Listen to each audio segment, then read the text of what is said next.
అస్మద్గురుభ్యో నమః. మిత్రులారా, ఈ ప్రశ్న కూడా రామాయణానికి సంబంధించిందే. ఇది కూడా చాలామంది సాధారణంగా ఆ రామాయణంలో ఘట్టం తీసుకుని అక్కడ చెప్పే వదిలేస్తారు. దానికి మూలం ఏమిటన్నది ఎందుకో విశ్లేషించట్లేదు వాళ్ళు కూడా. ఏమిటిది? సీతాదేవిని హింస పెట్టిన కాకి ఎవడు? అసలు ఎందుకోసం వచ్చాడు? అతను ఇంద్రపుత్రుడు అంటారు కదా, ఇది ఎలాగా? ఒక సైకాలజీ అంటాం కదా, మనస్తత్వ శాస్త్రము, దాంతో మొదలు పెట్టుకుందాం. మీరు ఎప్పుడైనా కాకుల్ని చూడండి, ఎంగిలి పడ్డ వాటినే తింటాయి తప్ప, మీరు చక్కగా అన్నం బాగా ఉండి అక్కడ బయట పెట్టండి, తినదది. ఎంగిలి మాత్రమే తింటుంది. అలాగే మాంసము తినాలన్నా కూడా జంతువులు ఉన్నాయనుకోండి, వెళ్ళి పొడుచుకు తిందది. అది చచ్చిపోతే, జీవం లేకపోతేనే పొడుచుకు తింటుంది. ఇక మూడో ఉదాహరణ తెలుసునా? ఆ కాకి ఒక్కటి తినదు, కాస్త ముక్క ఉంటే 10 కాకుల్ని పిలుచుకు తింటుంది. ఇలాంటి లక్షణాలు కాకి ఉన్నాయి కదా. మరి రామాయణంలో కాకాసుర వృత్తాంతం ఉన్నప్పుడు ఇది ఎందుకు గమనించటం లేదు ఎవళ్ళును? మరి ఏమిటో మరి, పాపం వదిలిపెట్టండి. ఇంతకీ కాకి ఏం చేసింది? సీతాదేవిని వక్షస్థలం మీద పొడిచింది, పరిగెత్తికెళ్ళింది. సీతాదేవి అదిలించింది, మళ్ళీ మళ్ళీ మళ్ళీ మళ్ళీ మళ్ళీ పొడిచి పొడిచి చేస్తోంది అది. ఇది దీని వెనకాల రహస్యం ఎప్పుడైనా గమనించామా? ఏమిటది? మళ్ళీ ఒక్కసారి, నిర్జీవమైన పదార్థాన్ని మాత్రమే కాకి పొడిచి పొడిచి తింటుంది. జీవించి ఉన్న తినాలని తినదు, అది హింసించడానికి మాత్రమే. ఇంచేత ఒకప్పుడు పత్రికలో వచ్చింది, కాకిని ఎవడో చంపితేట వాడిని మిగిలిన కాకులు పొడిచి పొడిచి వాడి వేటాడి చంపాయి. నెల్లూరు ప్రాంతాల్లో జరిగింది ఇది, 25 ఏళ్ల కిందట పేపర్లో వచ్చింది. వీళ్ళ అందుకనే ఈ కాకి ఎవరో అనుమానం వచ్చింది.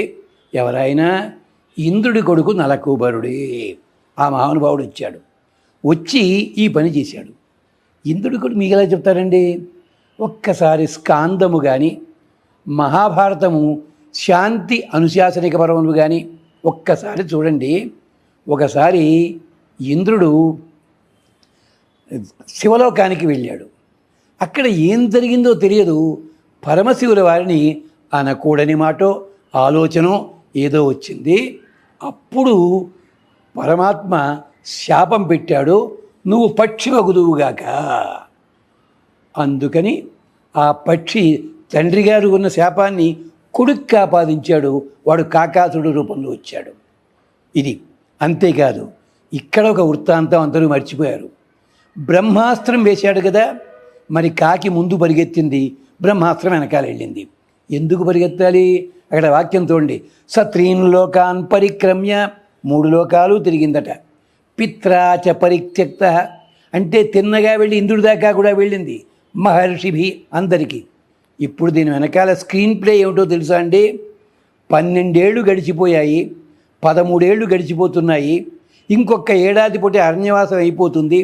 రావణాసుడు ఎప్పుడు చస్తాడో తెలియదు, ఈ రాముడు ఎప్పుడు ఎడతాడో యుద్ధానికి తెలియదు. దేవతలకందరికీ ఆశ్చర్యం కలిగింది, ఋషులకు ఆశ్చర్యం కలిగింది. అసలు రావణవధ ఇప్పుడు జరుగుతుందా జరగదా అన్న ఆలోచన. దానికోసం రాముడికి ఆయన ప్రతిజ్ఞ జ్ఞాపకం చేయడానికని ఒక వార్తాహరుని పంపించారు. ఎవరైనా? కాకాసురుడు వచ్చాడు.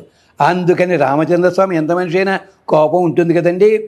అందుకని బాణప్రయోగం చేసి, పిచ్చి వాళ్ళల్లారా, బ్రహ్మాస్త్రాన్ని ఎక్కడైనా ప్రయోగించగలను, కానీ నా చెప్పు చేతల్లో ఉంటుంది బ్రహ్మాస్త్రము అని చూపించడానికి కాకి మీద ప్రయోగించాడు. కాకి అన్ని లోకాలు తిరిగింది, అన్ని లోకాలకి అర్థమైంది రాముడు నిజమైన ప్రజ్ఞావంతుడు, రావణాసుర వధ చేస్తాడు. అందుకోసం అని చెప్పి అందుకని వాళ్ళంతా ధైర్యం తెచ్చుకున్నారు. ఇది అంటే ఏమిటనమాట? మన వాళ్ళు అంటారా నోటీస్ అంటారు కదా, అది అలాంటిది ఇచ్చాడు రామచంద్రస్వామి. కాకి మీద ప్రయోగించిన బాణం వల్ల ఈ కాకి రూపంలో ఇంద్రుడు రావడానికి ఇంద్రుడే వచ్చాడు. ఇంద్రసూతుడు అంటారు. ఇది పురాణాలు 2 ఉన్నాయి ఇక్కడ. అంటే ఎందుకని? తండ్రి యొక్క శాపాన్ని కొడుకు మోస్తాడు. ఇది కూడా మనకి పురాణాల్లో గాథలు ఉన్నాయి. అందుకని వచ్చాడు. అంతేకాదు, యమరాడ్దూత వతంసం ఉంటాడు తెనాలి రామకృష్ణుడు, యముడికి వార్తాహరుడు. చూడండి, రావణ వధ కంటే ముందు యముడికి వార్తాహరుడుగానే ఇక్కడికి వచ్చాడు. మళ్ళీ ఉత్తరాఖండలో సాక్షాత్తుగా యముడే దిగొచ్చాడు రామచంద్ర స్వామితో మాట్లాడడానికి. గమనించారా ఇది ఎప్పుడైనా? ఏమిటో మనం గ్రంథాలు చదువుతాం, ఓ పక్కన చదివేసి ఆపేస్తుంటాం. కొంచెం లోపలికి వెడితే ఎన్ని అందాలు ఉంటాయండి. రామాయణం అంటే రమ్యమైన గ్రంథము. అంచేత ఈ వాయసం అన్నది పితృదేవతలకి సంకేతము. ఇంద్రుడి కుమారుడే వచ్చాడు, ఇంద్రునికి మారుగా కుమారుడు వచ్చాడు. ఇది జరిగిన పని. ఇది కూడా మళ్ళీ మీకు ఇంకా సందేహాలుంటే ఒక్కసారి, నేను పుస్తకాల షాప్ ఏం పెట్టుకోలేదు, వావిలికొండ సుబ్బారావు గారు తెలుగు అనువాదం మందర వ్యాఖ్య అని చాలా అద్భుతంగా రాశారు. దాంట్లో అనువాదం చేశారు, వ్యాఖ్యానం కూడా ఉంది, గమనించండి. స్వస్తి.